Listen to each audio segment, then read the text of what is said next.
जय माता दी। सभी श्रद्धालु भक्तों का इस पावन पाठ में हार्दिक स्वागत है। आज हम दुर्गा सप्तशती के अध्याय 2 और अध्याय 3 का पाठ करने जा रहे हैं। ये दोनों अध्याय माँ दुर्गा की शक्ति, उनकी वीरता और असुरों के विनाश का अद्भुत वर्णन करते हैं।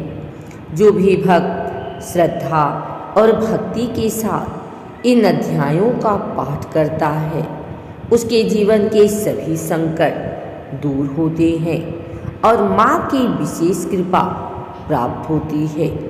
तो आइए सच्चे मन और श्रद्धा के साथ माँ दुर्गा का स्मरण करते हुए पाठ प्रारंभ करते हैं।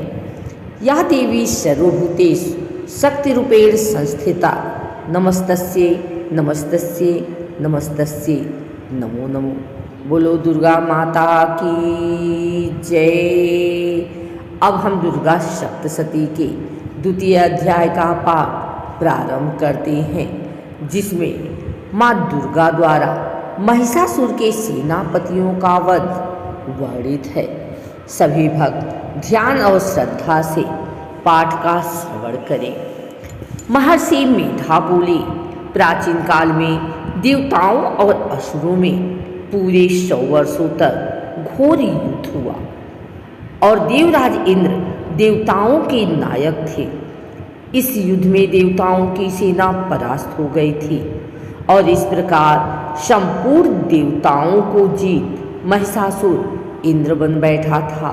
युद्ध के पश्चात हारे हुए देवता प्रजापति श्री ब्रह्मा को साथ लेकर उस स्थान पर पहुँचे जहाँ पर कि भगवान शंकर विराजमान थे। देवताओं ने अपने हार का सारा वृत्तांत भगवान श्री विष्णु और शंकर जी से कह सुनाया। वह कहने लगे, हे प्रभु, महिषासुर सूर्य, चंद्रमा, इंद्र, अग्नि, वायु, यम, वरुण तथा अन्य देवताओं के सब अधिकार छीनकर सबका अधिष्ठाता स्वयं बन बैठा है। उसने समस्त देवताओं को स्वर्ग से निकाल दिया है। वह मनुष्यों की तरह पृथ्वी पर विचरण कर रहे हैं। दैत्यों की सारी करतूत हमने आपको सुना दी है और आपकी शरण में इसलिए आए हैं कि आप उनके वध का कोई उपाय सोचें। देवताओं की बातें सुनकर भगवान श्री विष्णु और शंकर जी को दैत्यों पर बड़ा गुस्सा आया। उनकी भौहें तन गई और आँखें लाल हो गई। गुस्से में भरे हुए भगवान विष्णु के मुख से बड़ा भारी तेज निकला और उसी प्रकार का तेज भगवान शंकर, ब्रह्मा और इंद्र आदि दूसरे देवताओं के मुख से प्रकट हुआ। फिर वह सारा तेज एक में मिल गया और तेज का पुंज वह ऐसे दिखता था जैसे कि जाज्वल्यमान पर्वत हो। देवताओं ने देखा कि उस पर्वत की ज्वाला चारों ओर फैली हुई थी और देवताओं के शरीर से प्रकट हुए तेज की किसी अन्य तेज से तुलना नहीं हो सकती थी। एक स्थान पर इकट्ठा होने पर वह तेज एक देवी के रूप में परिवर्तित हो गया और अपने प्रकाश से तीनों लोकों में व्याप्त जान पड़ा। वह भगवान शंकर का तेज था। उससे देवी का मुख प्रकट हुआ। यमराज के तेज से उनके सिर के बाल बने। भगवान श्री विष्णु के तेज से उनकी भुजाएं बनी। चंद्रमा के तेज से दोनों स्तर और इंद्र के तेज से जंघा तथा पिंडली बनी और पृथ्वी के तेज से नितंब भाग बना। ब्रह्मा के तेज से दोनों चरण और सूर्य के तेज से उनकी अंगुलियां पैदा हुई। वसुओं के तेज से हाथों की अंगुलियां एवं कुबेर के तेज से नासिका बनी। प्रजापति के तेज से उनके दांत और अग्नि के तेज से उनके नेत्र बने। संध्या के तेज से उनकी भौहें और वायु के तेज से उनके कान प्रकट हुए थे। इस प्रकार उस देवी का प्रादुर्भाव हुआ था। महिषासुर से पराजित देवता उस देवी को देखकर अत्यंत प्रसन्न हुए। भगवान शंकर ने अपने त्रिशूल में से एक त्रिशूल निकालकर उस देवी को दिया और भगवान विष्णु ने अपने चक्र में से एक चक्र निकालकर उस देवी को दिया। वरुण ने अपने चक्र में से एक चक्र निकालकर उस देवी को दिया। वरुण ने शंख भेंट किया, अग्नि ने इन्हें शक्ति दी, वायु ने उन्हें धनुष और बाण दिए। सहस्त्र नेत्रों वाले श्री देवराज इंद्र ने उन्हें अपने वज्र से उत्पन्न करके वज्र दिया और ऐरावत हाथी का एक घंटा उतारकर देवी को भेंट किया। यमराज ने उन्हें कालदंड में से एक दंड दिया। वरुण ने उन्हें पास दिया। प्रजापति ने उन्हें देवी को स्फटिक की माला दी और ब्रह्मा जी ने उन्हें कमंडलू दिया। सूर्य ने देवी के समस्त रूपों में अपनी किरणों का तेज भर दिया। काल ने उन्हें चमकती हुई ढाल और तलवार दी और उज्ज्वल हार और दिव्य वस्त्र उन्हें भेंट किए और इनके साथ ही उसने दिव्य चूड़ामणि दी, 2 कुंडल, कंकर, उज्ज्वल अर्धचंद्र, बाहों के लिए बाजूबंद, चरणों के लिए नुपुर, गले के लिए सुंदर हसली और अंगुलियों के लिए रत्नों की बनी हुई अंगूठियाँ उन्हें दी। विश्वकर्मा ने उनको फरसा दिया और उसके साथ ही कई प्रकार के अस्त्र और अभेद कवच दिए और इसके अतिरिक्त उसने कभी न कुम्हलाने वाले सुंदर कमलों की मालाएं भेंट की। समुद्र ने सुंदर कमल का फूल भेंट किया। हिमालय ने सवारी के लिए सिंह और तरह तरह के रत्न देवी को भेंट किए। यक्षराज कुबेर ने मधु से भरा हुआ पात्र और शेषनाग ने उन्हें बहुमूल्य मणियों से विभूषित नागहार भेंट किया। इसी तरह दूसरे देवताओं ने भी उन्हें आभूषण और अस्त्र देकर उनका सम्मान किया। इसके पश्चात देवी ने उच्च स्वर से गर्जना की। उनके इस भयंकर नाद से आकाश गूंज उठा। देवी का यह उच्च स्वर से किया हुआ सिंहनाद समान न सका। आकाश उनके सामने छोटा प्रतीत होने लगा।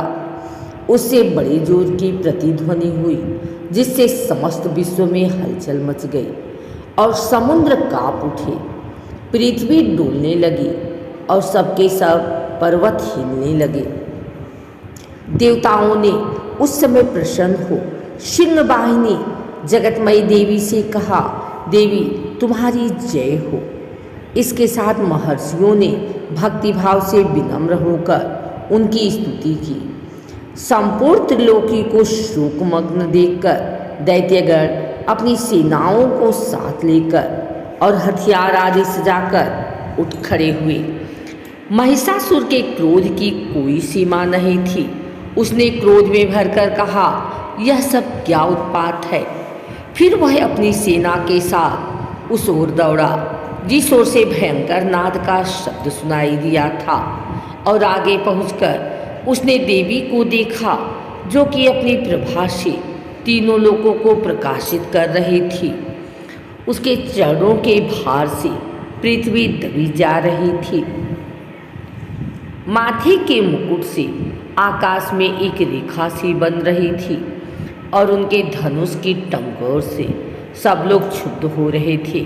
देवी अपने सहस्त्रों भुजाओं को संपूर्ण दिशाओं में फैलाए खड़ी थी। इसके पश्चात उनका दैत्यों के साथ युद्ध छिड़ गया और कई प्रकार के अस्त्र शस्त्रों से सबकी सब दिशाएं उद्भासित होने लगी। महिषासुर की सेना का सेनापति चिछुर नामक एक महान असुर था।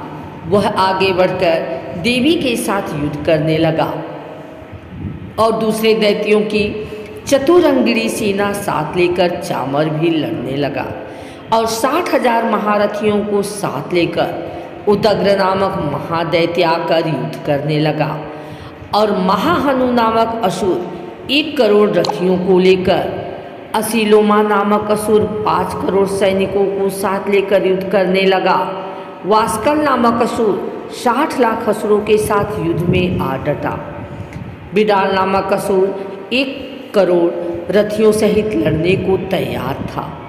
इन सब के अतिरिक्त और भी हजारों असुर हाथी और घोड़े साथ लेकर लड़ने लगे और इन सब के पश्चात महिषासुर करोड़ों रथों, हाथियों और घोड़ों सहित वहां आकर देवी के साथ लड़ने लगा। सभी असुर तोमर, भिंडीपाल, शक्ति, मूसर, खड़गों, फरसों, पट्टियों के साथ रणभूमि में देवी के साथ युद्ध करने लगे। कई शक्तियाँ फेंकने लगे और कई अन्य शास्त्रादि इनके पश्चात सबकी सब दैत्य अपनी अपनी तलवारें हाथों में लेकर देवी की ओर दौड़े और उन्हें मार डालने का उद्योग करने लगे। मगर देवी ने क्रोध में भरकर खेल ही खेल में उनके सब अस्त्रों शस्त्रों को काट दिया। इसके पश्चात ऋषियों और देवताओं ने देवी की स्तुति आरंभ कर दी और वह प्रसन्न होकर असुरों के शरीरों पर अस्त्र शस्त्रों की वर्षा करती रही। देवी का वाहन भी क्रोध में भरकर दैत्य सेना पर इस प्रकार विचरने लगा जैसे कि वन में दावानल फैल रहा हो। युद्ध करती हुई देवी ने क्रोध में भर जितने श्वासों को छोड़ा वह तुरंत ही सैकड़ों हजारों गणों के रूप में परिवर्तित हो गए। फरसे, भिंडीपाल, खड़ग तथा पट्टिस इत्यादि अस्त्रों के साथ दैत्यों से युद्ध करने लगे। देवी की शक्ति से बढ़े हुए वह गण दैत्यों का नाश करते हुए ढोल, शंख और मृदंग आदि बजा रहे थे। तदंतर देवी ने त्रिशूल, गदा, शक्ति, खड़ग इत्यादि से सहस्त्रों असुरों को मार डाला। कितनों को घंटे की भयंकर आवाज से ही यमलोक पहुंचा दिया। कितनों ही असुरों को उन्होंने पास में बांधकर पृथ्वी पर धर घसीटा। कितनों को अपनी तलवार से टुकड़े टुकड़े कर दिए और कितनों को गदा की चोट से धरती पर सुला दिया। कई दैत्य मूसल की मार से घायल होकर रक्तममन करने लगे और कई शूल से छाती फट जाने के कारण पृथ्वी पर लेट गए और कितनों की बाढ़ से कमर टूट गए। देवताओं को पीड़ा देने वाले दैत्य कट कट कर मरने लगे। कितनों की बाहें अलग हो गई, कितनों की ग्रीवाएं कट गई, कितनों के सिर कटकर दूर भूमि पर लुढ़क गए, कितनों के शरीर बीच में से कट गए और कितनों की जंघाएं कट गई और वह पृथ्वी पर गिर पड़े। कितने ही सिरों व पैरों के कटने पर भी भूमि पर से उठ खड़े हुए और शस्त्र हाथ में लेकर देवी से लड़ने लगे। और कई दैत्यगण भूमि में बाजों की ध्वनि के साथ नाच रहे थे। कई असुर जिनके सिर कट चुके थे बिना सिर के धड़ से ही हाथ में शस्त्र लिए हुए लड़ रहे थे। दैत्य रह रह कर ठहरो ठहरो कहते हुए देवी को युद्ध के लिए ललकार रहे थे। जहाँ पर यह घोर संग्राम हुआ था वहाँ की भूमि रथ, हाथी, घोड़े और असुरों की लाशों से भर गई थी और असुर सेना के बीच में रक्तपात होने के कारण रुधिर की नदियाँ बह रही थी। और इस तरह देवी ने असुरों की विशाल सेना को क्षण भर में इस तरह से नष्ट कर डाला जैसे तृण काष्ठ के बड़े समूहों को अग्नि से नष्ट कर डालती है।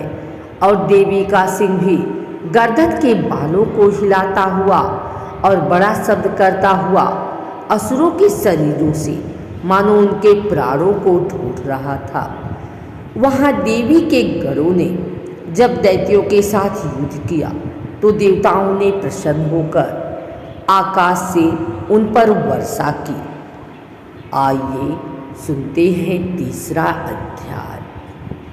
महर्षि मेधा ने कहा, महिषासुर की सेना नष्ट होते देखकर उस सेना का सेनापति चिछुर क्रोध में भर देवी के साथ युद्ध करने के लिए आगे बढ़ा। वह देवी पर इस प्रकार बाणों की वर्षा करने लगा मानो सुमेरु पर्वत पानी की धार बरसा रहा हो। इस प्रकार देवी ने अपने बाणों से उसके बाणों को काट डाला तथा उसके घोड़े व सारथी को मार दिया। साथ ही उसके धनुष और उसकी अत्यंत ऊंची ध्वजा को भी काटकर नीचे गिरा दिया।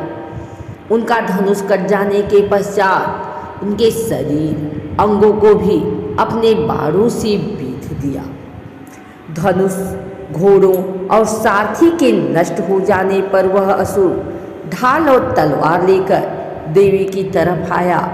उसने अपनी तीक्ष्ण धार वाली तलवार से देवी के सिंह के मस्तक पर प्रहार किया और बड़े वेग से देवी की बाईं भुजा पर वार किया, किंतु देवी की बाईं भुजा को छूते ही उस दैत्य की तलवार टूटकर 2 टुकड़े हो गई। इससे दैत्य ने क्रोध में भरकर शूल हाथ में लिया और उसे भद्रकाली देवी की ओर फेंका। देवी की ओर आता हुआ वह शूल आकाश से गिरते हुए सूर्य के समान प्रज्वलित हो उठा। उस शूल को अपनी ओर आते हुए देखकर देवी ने भी शूल छोड़ा और महाअसुर के शूल के 100 टुकड़े कर दिए और साथ ही महाअसुर के प्राण भी हर लिए। चिछुर के मरने पर देवताओं को दुख देने वाला चामर नामक दैत्य हाथी पर सवार होकर देवी से लड़ने के लिए आया और उसने आने के साथ ही शक्ति से प्रहार किया, किंतु देवी ने अपनी हुंकार से ही उसे तोड़कर पृथ्वी पर डाल दिया। शक्ति को टूटा हुआ देखकर दैत्य ने क्रोध से लाल होकर शूल को चलाया, किंतु देवी ने उसको भी काट दिया। इतने में देवी का सिंह उछलकर हाथी के मस्तक पर सवार हो गया और दैत्य के साथ बहुत ही तीव्र युद्ध करने लगा। फिर वह दोनों लड़ते हुए हाथी पर से पृथ्वी पर आ गिरे और दोनों बड़े क्रोध से लड़ने लगे। फिर सिंह बड़े जोर से आकाश की ओर उछड़ा और जब पृथ्वी की ओर आया तो अपने पंजे से चामर का सिर धड़ से अलग कर दिया। क्रोध से भरी हुई देवी ने शिला और वृक्ष आदि की चोटों से उदग्र को भी मार दिया। कराल को दांतों, मुक्कों और थप्पड़ों से चूर कर डाला। क्रुद्ध हुई देवी ने गदा के प्रहार से उद्धत दैत्य को मार गिराया। भिंडीपाल से वास्कर को बाड़ों से ताम्र तथा अंधक को मौत की घाट उतार दिया। तीनों नेत्रों वाली परमेश्वरी ने त्रिशूल से उग्रास्य, उग्रवीर्य और महाहनु नामक राक्षसों को मार गिराया। उन्होंने अपनी तलवार से बिडाल नामक दैत्य का सिर काट डाला तथा अपने बाणों से दुर्धर और दुर्मुख राक्षसों को यमलोक को पहुंचा दिया। इस प्रकार जब महिषासुर ने देखा कि देवी ने मेरी सेना को नष्ट कर दिया है तो वह भय से का रूप धारण कर देवी के गढ़ों को दुख देने लगा। उन गढ़ों में कितनों को उसने मुख में प्रहार से, कितनों को खुरों से, कितनों को पूंछ से, कितनों को शिंगों से, बहुतों को दौड़ाने के वेग से, अनेकों को सिंहनाद से, कितनों को चक्कर देकर और कितनों को श्वास वायु के झोंकों से पृथ्वी पर गिरा दिया। वह दैत्य इस प्रकार गढ़ों की सेना को गिरा देवी के सिंह को मारने के लिए दौड़ा। इस पर देवी को बड़ा गुस्सा आया। उधर दैत्य भी क्रोध में भरकर धरती को खुरों से खोदने लगा तथा सिंगों से पर्वतों को उखाड़ उखाड़ कर धरती पर फेंकने लगा और मुख से शब्द करने लगा। महिषासुर के वेग से चक्कर देने के कारण पृथ्वी क्षुब्ध होकर फटने लगी। उसकी पूंछ से टकराकर समुद्र चारों ओर फैलने लगा। हिलते हुए सिंगों के आघात से मेघ खंड खंड हो गए और श्वास से आकाश में उड़ते हुए पर्वत फटने लगे। इस प्रकार क्रोध में भरे हुए राक्षस को देख चंडिका को भी क्रोध आ गया और वह उसे मारने के लिए क्रोध में भर गई। देवी ने पास फेंककर दैत्य को बांध लिया और उसने बध जाने पर दैत्य का रूप त्याग दिया और सिंह का रूप बना लिया। और ज्यों ही देवी उसका सिर काटने के लिए तैयार हुई कि उसने पुरुष का रूप बना लिया जो कि हाथ में तलवार लिए हुए था। देवी ने तुरंत ही अपने बाणों के साथ उस पुरुष को उसकी तलवार ढाल सहित बींध डाला। इसके पश्चात वह हाथी के रूप में दिखाई देने लगा और अपनी लंबी सूंड से देवी के सींग को खींचने लगा और गर्जने लगा। देवी ने अपनी तलवार से उसकी सूंड काट डाली। तब राक्षस ने एक बार फिर भैंसे का रूप धारण कर लिया और पहले की तरह चर अचर जीवों सहित समस्त त्रिलोकी को व्याकुल करने लगा। इसके पश्चात क्रोध में भरी हुई देवी बारंबार उत्तम मधु का पान करने लगी और लाल लाल नेत्र करके हंसने लगी।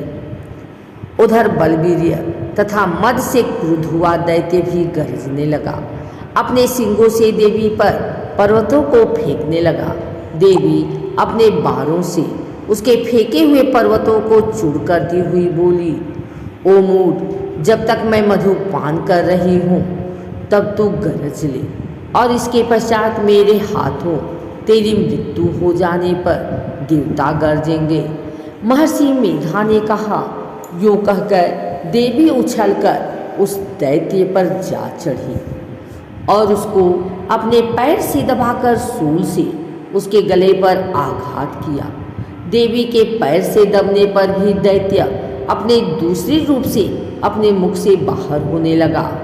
अभी वह आधा ही बाहर निकला था कि देवी ने अपने प्रभाव से उसे रोक दिया। जब वह आधा निकला हुआ ही दैत्य युद्ध करने लगा तो देवी ने अपनी तलवार से उसका सिर काट दिया। इसके पश्चात सारी राक्षस सेना हाहाकार करती हुई वहाँ से भाग खड़ी हुई और सब देवता अत्यंत प्रसन्न हुए तथा ऋषियों महर्षियों सहित देवी की स्तुति करने लगे। गंधर्व राज गान करने लगे तथा अप्सराएं नृत्य करने लगी।